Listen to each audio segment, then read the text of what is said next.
Hello, I'm Guenevere, and we're going to learn how to make this color wheel. I made this color wheel with the oil paint palette that I usually use. I'll show you what that is and how to make it and why you would want to make your own color wheel. First, we have to make a circle. I used a paper plate because that's about the size that I wanted my color wheel to be. Next, I used a compass to make the inner circles.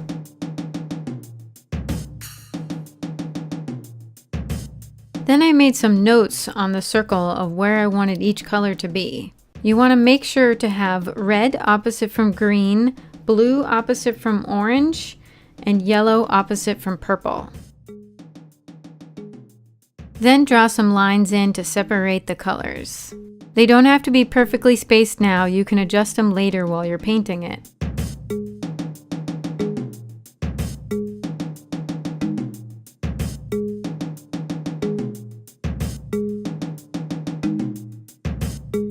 The colors I'm using are Alizarin Crimson, Cadmium Red, Cadmium Yellow Medium, Winsor Lemon, Cerulean, French Ultramarine.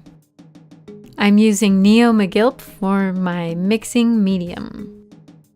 I'm going to start by filling in the primary yellow and then work my way around the outside of the color wheel. Moving towards blue will be a yellow-green. I'm leaving a bit of a white space between the yellow and the yellow-green so I have room to adjust the sizes later.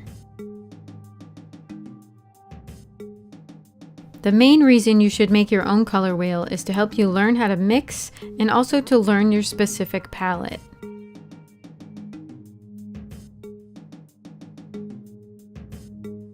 You'll see a few times that I go back and adjust a color, and that's because there are a lot of different greens between yellow and blue, and so making them fit into this little color wheel, I gotta find just the right 3 to get in there.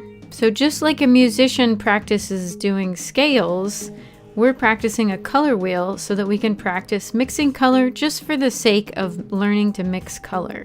If you'd like to make your own color wheel with me, I have an hour and 45-minute video of the same process in real time showing me mixing the colors. It's available to my patrons at the $10 level.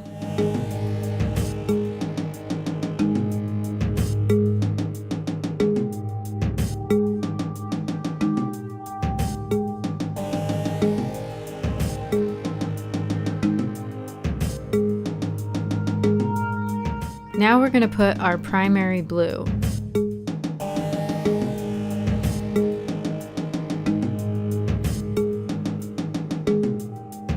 Next we're going to put the blue violet, and the colors start to get pretty dark around this point.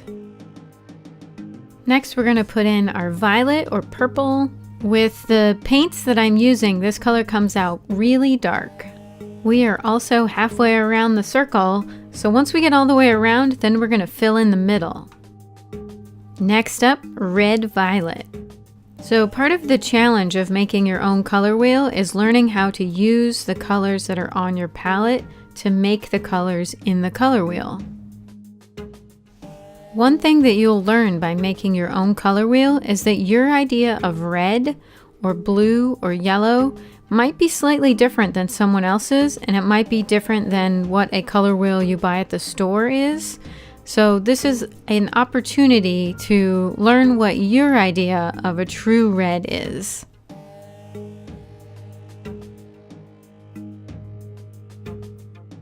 Again, here with the orange and yellow orange, you can see that I'm adjusting the colors a little bit to make it fit into my color wheel. Wanted to add a little bit more yellow into those oranges to make sure that they're halfway between red and yellow. Great, we finished the outside ring of our most vibrant colors. So now to fill in the rest, we're going to actually use the color on the opposite side of the color wheel to start mixing them slowly together to fill in the middle. The color on the opposite side of the color wheel is called the complement.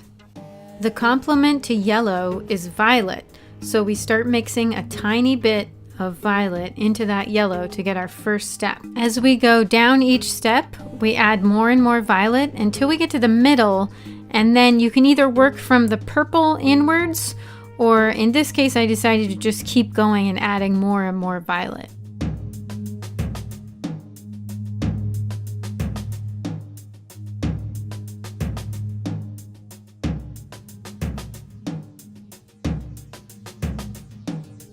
For the next color, you do the same. Start mixing in the complement. You want to really make sure to clean your brush pretty well between each color so they don't get contaminated.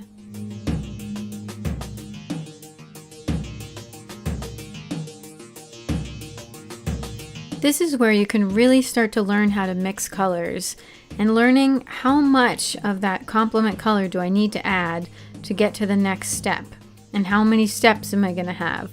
So you really start to learn a lot more about mixing color at this stage.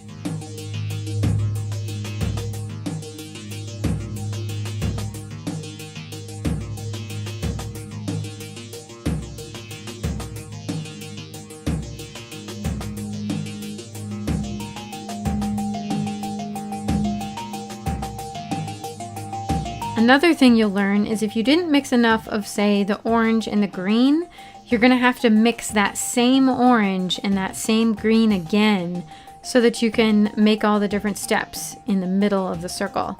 So that's sort of learning how to color match.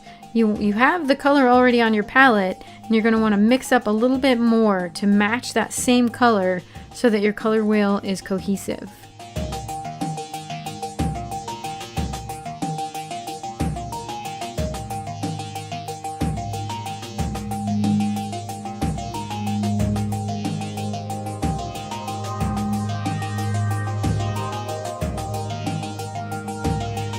One of the really interesting things about doing a color wheel is if I did this same exact color wheel again, it's going to come out really different. Since I'm mixing the colors by hand, it's always going to come out a little bit different. Again, this is one of the great reasons why it's important to make your own, because it's for the experience of learning to make those colors, and each time you do it, you're going to learn a little bit more. I'm planning on doing a few more color wheel videos with different palettes, using either different colors or using limited palettes. So be sure to stay tuned for those if you're curious about how to use limited color palettes. I want to start experimenting with warmer and cooler colors so that you can create a different feel in the finished painting. The color choices or palette that you use have a really big impact on a finished painting. So I'm going to start playing with that and exploring those in future videos.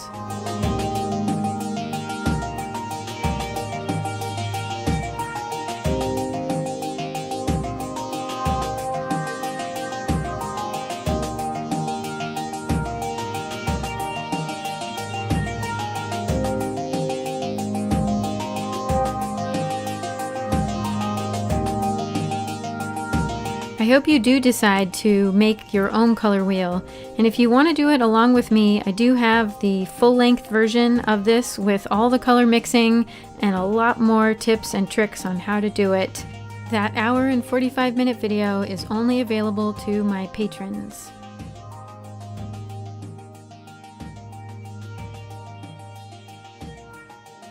Ta-da! We've finished a color wheel. You now have your own color wheel that you made yourself. Congratulations! Thanks for watching and good luck in your color mixing journey.